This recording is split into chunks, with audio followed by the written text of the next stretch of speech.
Eh bien salut à tous, c'est Wizard, on se retrouve aujourd'hui pour une nouvelle vidéo qui aujourd'hui sera un tuto sur le GoWipe, HDV8 et HDV9. Alors pour commencer, je vais vous montrer quel est le village parfait à attaquer. Donc, attendez, à la guerre de clan il y a combien là? 50 à 56. Ça va être dur, ça va être dur. Donc le village parfait selon moi à attaquer, c'est un village de ce type là. Attendez, je me surpose. Alors, tout d'abord, pour que votre attaque soit réussie, il faut deux lignes comme ça, que ça fasse une espèce de pointe, une flèche, que ça soit là, sur le côté ou en haut. J'ai préféré attaquer par le bas parce que ça faisait vraiment une pointe comme ça, c'était parfait. Et qu'il y ait un compartiment au milieu. Je vais vous expliquer la stratégie.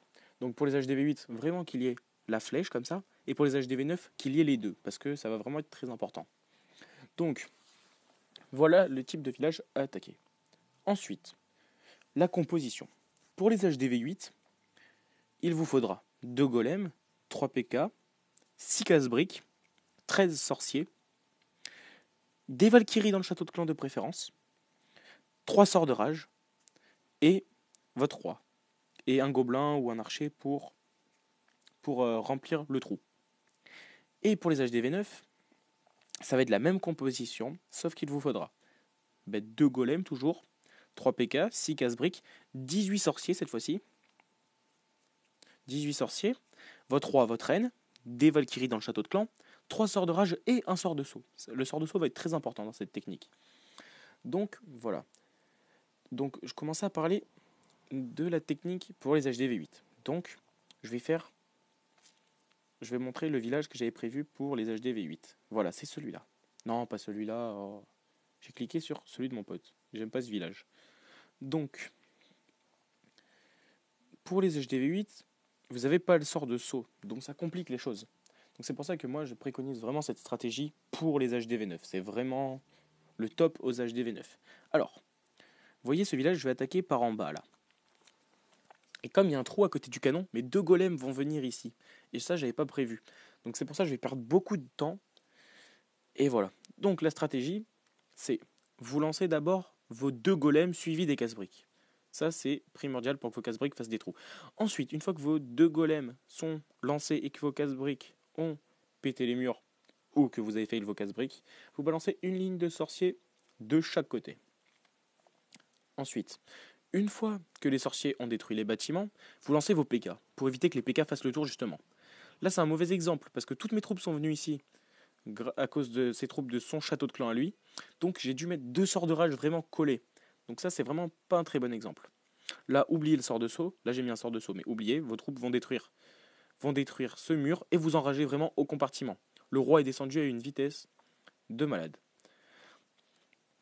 Donc, après, une fois que vous avez lancé tous vos sorts et toutes vos troupes, moi j'ai pas de technique à vous donner. Vous allez bien voir ce que ça fait. Donc, voilà. Là, j'ai quand même réussi à faire 2 étoiles, même si j'ai bien fail au début, là, ici, avec toutes les troupes. Donc voilà, j'ai fait 61%. Et maintenant, je vais passer sur le gameplay vraiment bien réussi, le village bien adapté pour cette composition, etc. Donc, c'est... Où est mon attaque? Ici, 93%. Donc, je vous disais que ce village était vraiment parfait, parce que justement, comme c'est fermé, les golems vont directement rentrer où je les envoie. Et ça, c'est vraiment très très important. Donc regardez, je lance mes 2 golems. Ah non, d'abord je lance mon sorcier là, parce que ça allait me gêner la tour de la cabane d'ouvrier. Donc je lance mes 2 golems, suivi de casse-briques, mon autre golem et les casse-briques, que j'ai fail, parce qu'ils se sont fait péter par le mortier, c'est pas grave. J'ai lancé mes 2 golems.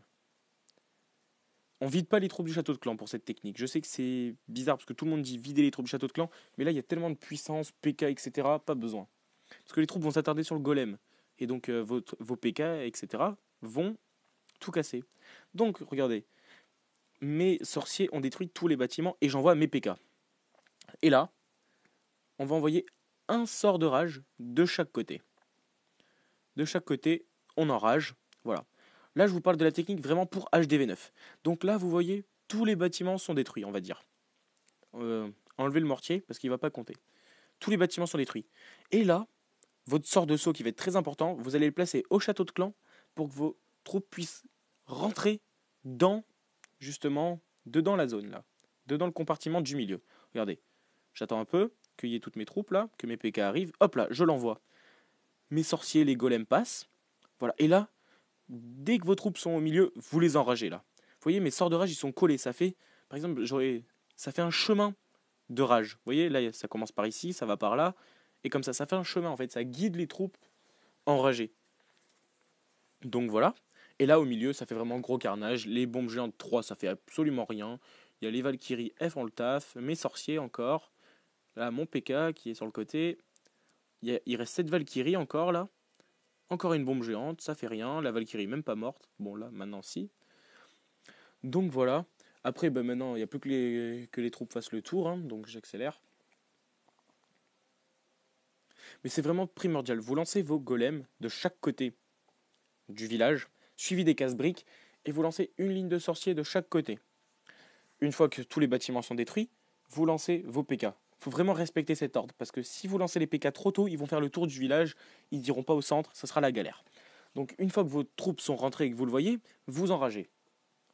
Et après, une fois vos troupes enragées, que le sort de rage s'est un peu dissipé et qu'il n'y a plus de bâtiments, vous lancez le sort de saut, par exemple ici, ou vous aurez pu le lancer là, ou là, tout dépend du côté auquel vous attaquez. Mais moi, comme je préconise d'attaquer comme ça, il fallait le lancer ici pour qu'il rentre au compartiment du milieu. Et là, vous enragez en plein sur l'hôtel de ville. Et normalement, ça passe tranquille. Donc, c'est vraiment bien les Valkyries, parce que justement, au centre du village, elles vont détruire tous les bâtiments. Donc, voilà. Donc, je vais vous rappeler la composition pour HDV 8 et pour HDV 9. Donc en fait c'est les mêmes, sauf que comme on est HDV 9, on a 20 places en plus. Alors vous rajoutez 5 sorciers et le sort de saut. Donc j'ai dit 2 golems, 6 casse-briques, 3 PK, 13 sorciers pour HDV 8 et 18 pour HDV 9, 3 sorts de rage et un sort de saut en plus pour les HDV 9. Vos héros, enfin votre héros si vous êtes HDV 8, et dans le château des Valkyries, de plus haut level si possible. Parce que moi, on me donne des Valkyries 4 parce que il est très bon. Comment il s'appelle? Attendez, je vais le retrouver. Il s'appelle Trévis et c'est lui qui me donne à chaque fois, voilà, c'est lui. Il me donne ses Valkyries level 4, il a même les cochons 5. Elles sont vraiment très très très puissantes les Valkyries niveau 4. Et donc ça c'est vraiment bien. Après, je vais peut-être vous faire un tuto aussi comment faire 3 étoiles sur la dernière map Gobelin. Mais normalement, si vous attaquez en Go Whip, ça passe. Hein. Moi, je l'ai fait Go Whip. Avec un dragon dans le château de clan. Je m'écarte du sujet du tuto là, mais c'est pas grave. Donc, j'ai balancé mes golems ici, mais vraiment tout regroupé cette fois-ci. Et après, j'ai lancé mon dragon ici. Parce que comme ça, c'était détruit là, il détruisait juste les petites maisons pour aller plus vite. Et donc, voilà. Qu'est-ce que j'ai dans mon château? Un archer. D'accord.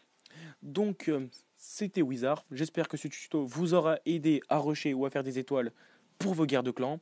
Que cette vidéo vous aura plu. Et donc, je vous laisse sur ce. Ciao.